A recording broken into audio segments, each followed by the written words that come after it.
ነይ እምዬ ማርያም ቤዛ ነሽ አሉ ለዓለም።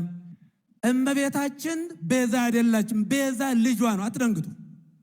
ቤዛ ልጇ ነው።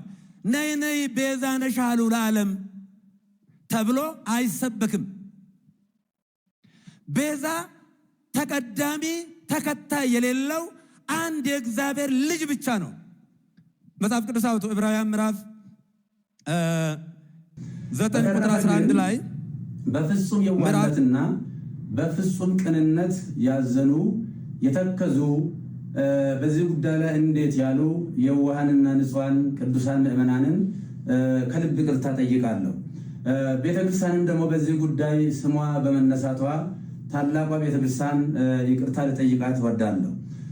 ለሁላ በደንብ ግልጽ መሆን የሚያስፈልገው የእመቤታችን ቅድስት ድንግል ማርያም ንጽሕና፣ ቅድስና እግዚአብሔር የሰጣትን ክብር ስንሰብክ ነው የኖርነው፣ ወደፊትም የምንሰብከው ነው።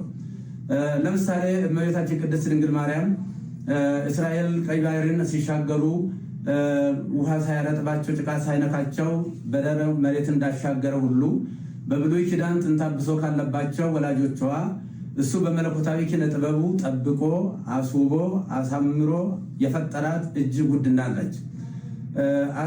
በአሳ አንበሪ ዮናስ 3 ቀን ውሎ ሲያድር አሳ አንበሪ ሳያደማው ሳይቆስለው እግዚአብሔር በኪነ ጥበቡ በመለኮቱ ጠብቆ ወደ የብስ እንዳመጣ ሁሉ ከርኩሰትና ከኃጢአት ጠብቆ በአዳም በቀደመው የአዳም ጥንተ ሥጋ ፈጥሮ የሰጠን እናታችን ነች። ወላዲተ አምላክ አምላክ አምላክን የወለደች እግዚአብሔር ለእናትነት የመረጣት። ስለዚህ የእመቤታችን የቅድስት ድንግል ማርያም ቤዛነት የሚጀምረው እንደ ፈጣሪ ባይሆን ለምሳሌ ሙሴን ለፈርዖን አምላክ አድርጌ እሰጥሃለሁ አስነሳለሁ ለፈርዖን ቢለውም ሙሴ የባህሪ አምላክ ሆነ ማለት አይደለም። እንደዚሁም አማልክት ዘበጸጋ የሚባሉ አሉ። የጸጋ አማልክት ናቸው እንጂ የባህሪ አምላክ አይደሉም። እመቤታችን ቅድስት ድንግል ማርያም ቤዛዊተ ዓለም ብንላትም በእናትነቷ ሰማይና ምድር የማይወስነውን ልጅ ወልዳ በመስጠቷ ቤዛዊተ ዓለም እንላታለን እንጂ የጌታችን የአምላካችን የመድኃኒታችን የኢየሱስ ክርስቶስን የቀራንዮ የመስቀል ላይ ቤዛነትን ትተካለች ብለን አይደለም። ስለዚህ እሷ በንጽህና በቅድስና የታተመች እናት ስለሆነች ከታናሽነታችን ጀምሮ ውዳሴዋን በመድገም እጆለን ኢትዮጵያኑ ተኩ ማረዳኑ ባስዋንቱ እንጂ ከዚህ በኋላ ግን በአናታችሁ ላይ ጎላ ጥጄ አጥንት እቀቅላለሁ የሚለውን ነገር አሽቀንጥረን እንትሏለን።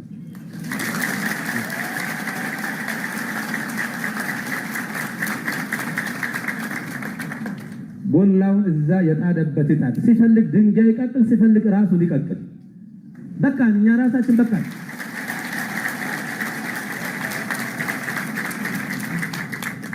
ብየ ከኘረት ናኖ ከኘረት መታ ገድ ቀበኔ ጅራቹ እንደንደል ይሄ ተፈጥሮ ኔቸር ነው። በቃ እንደንደ ማመናችን እንደንዳሙ ኢጆሌ ከነዲቡ እንደንዳሙ ኢጆሌ ከኖፍራ አሪው እንደንዳሙ መነ በተስካነቲ ሶቴ ወሊን ቡልች ነው ወሊን ጅራን